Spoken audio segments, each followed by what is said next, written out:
자, 이번 시간에는 다체계 문제 중에서도 제일 간단한 사례, 즉 입자 두 개가 서로 상호작용을 하고 뭐 충돌하고 하는 문제를 어떻게 다룰 수 있는가에 대해서 좀 일반적인 고찰을 한번 해보겠습니다. 자, 이걸 이체 문제, 뭐 투바디 문제라고도 하는데요. 이체 문제를 다룰 때는 일단 질량 중심 좌표계라는 것을 잡는 것이 대단히 편하다 하는 게 상식입니다. 질량 중심 좌표계란 게 뭐냐? 이 두 물체가 있으면은 그 두 물체의 질량 중심이라는 게 반드시 존재를 할 텐데, 일반적으로는 그 질량 중심이 일정한 속도로 움직일 겁니다. 왜 일정한 속도냐? 지금 그 두 물체가 서로 상호작용하는 것 말고는 다른 외부의 힘이 없다라고 지금 가정을 하기 때문이죠. 그런 경우에 총 운동량은 보존이 돼야 되고, 총 운동량은 총 질량 곱하기 질량 중심의 속도잖아요. 그러니까 질량 중심이 움직이는 속도는 일정할 수밖에 없습니다. 이체 문제에서.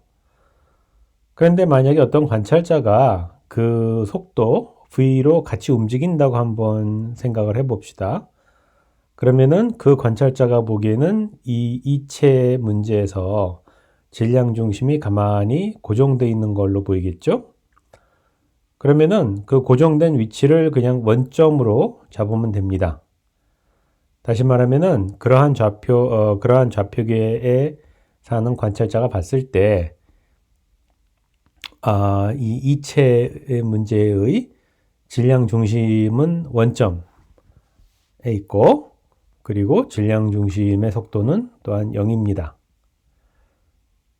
다시 말하면 M1R1 더하기 M2R2가 0이라는 거죠. 그럼 이러한 좌표계에서 이 이체 문제의 운동을 다루면은 어떻게 되느냐? 운동 방정식이 대단히 간단해집니다.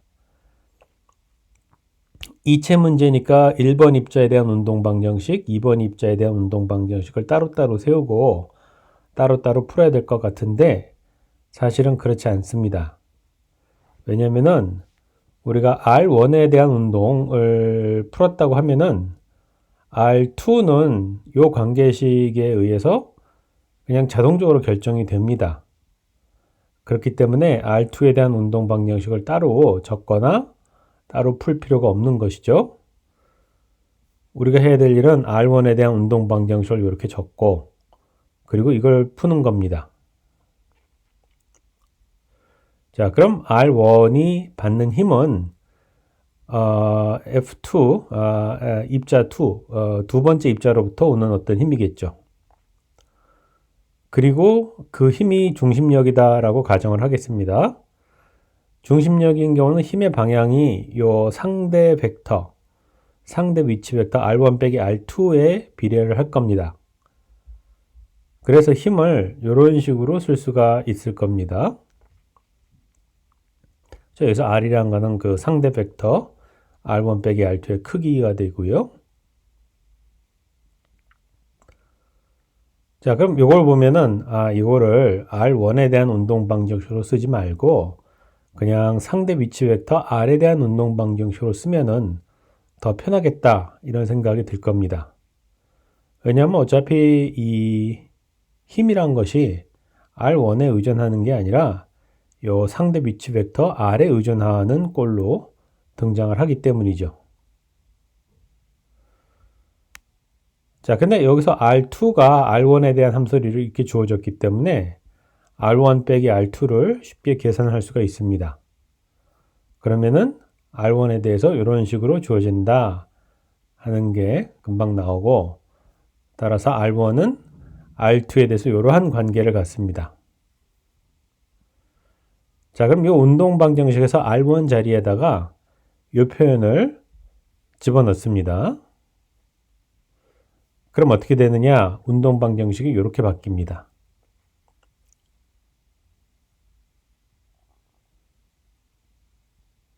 자, 이렇게 M1과 M2가 상당히 복잡한 꼴로 들어가 있는데 요것을 새로운 질량이라고 그냥 정의를 내리면은 표현이 굉장히 간단해집니다. 요 뮤라는 거는 요 각각의 질량의 역수를 더한 것의 역수입니다.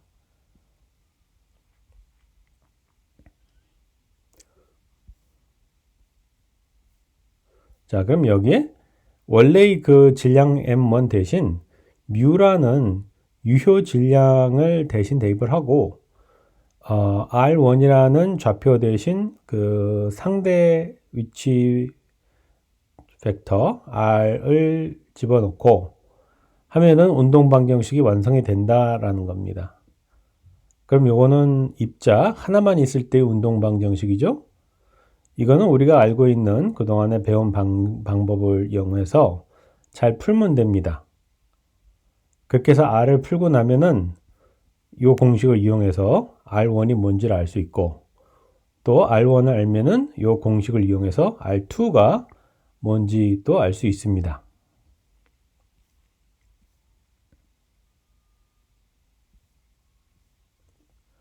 가령 중력 문제인 경우에는 힘이 이런 식으로 두 질량의 곱에 비례해서 여기 R 제곱이라고 써야 되는데 잘못 썼네요. 이렇게 질량의 곱에 반비례하는 꼴로 주어지죠. 자, 그러면은 여기서 유도한 운동 방정식에서 이 F를 이 중력 법칙에 해당하는 꼴로 대입을 합니다. 그러면은 운동 방정식이 이렇게 주어집니다.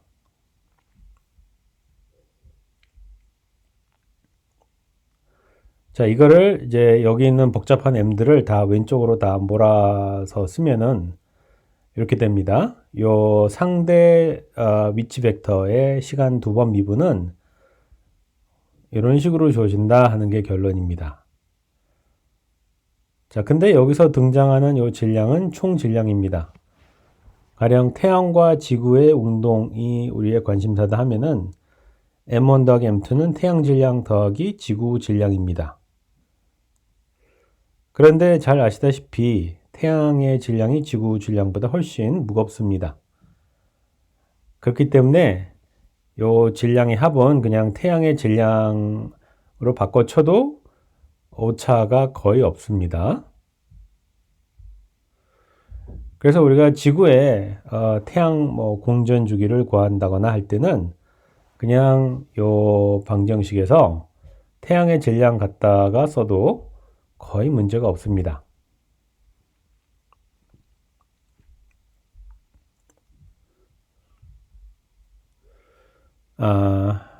예. 그래서 그 이체 문제에서 두 물체의 질량이 아주 차이가 날 때는 사실상 그 무거운 물체는 움직이지 않고 제자리에 가만히 있다라고 치고 다른 물체 하나만 움직인다라고 쳐도 별 상관이 없다 이런 뜻입니다. 결론은.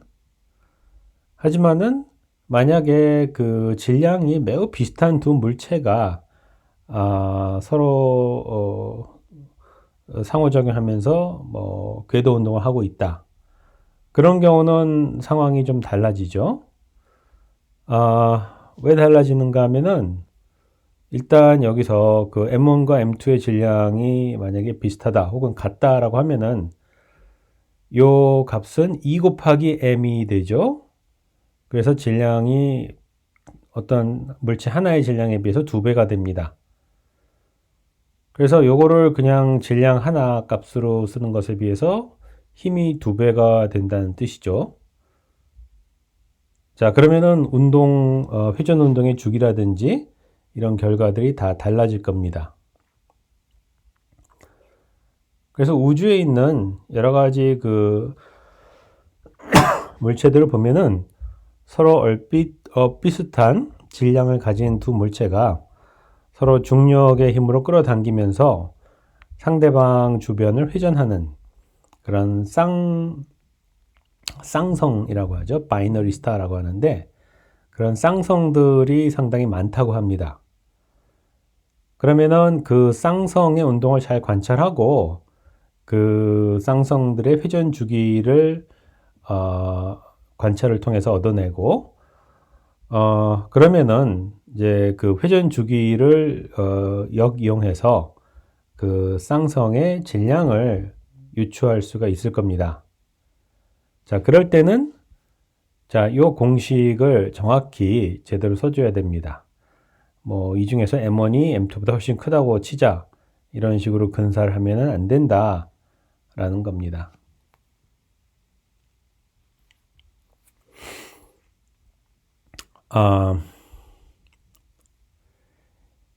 예, 그럼 이제 유효 질량에 대한 설명은 이 정도로 된 것 같고요. 그러면은 이제 이번 학기 강의로서는 이 마지막 강의 내용을 시작을 하겠습니다. 이번 학기를 끝낸다는 것은 물론 아니고 일단 이렇게 인터넷으로 혼자 강의를 녹화를 하다 보니까 예상하지 못하게 강의 진도가 굉장히 빠릅니다. 그래서 어떻게 하기로 했느냐, 일단 그 1학기의 진도 분량을 그냥 쭉 강의를 했습니다.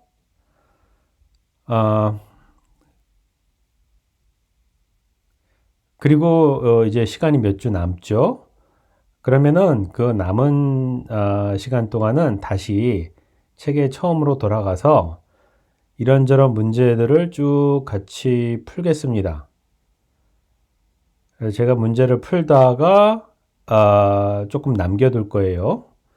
그러면은 그 학생들이 그 나머지를 잘 풀어서 숙제를 제출하는 방식으로 이 남은 학기를 운영할까 그런 생각을 하고 있습니다.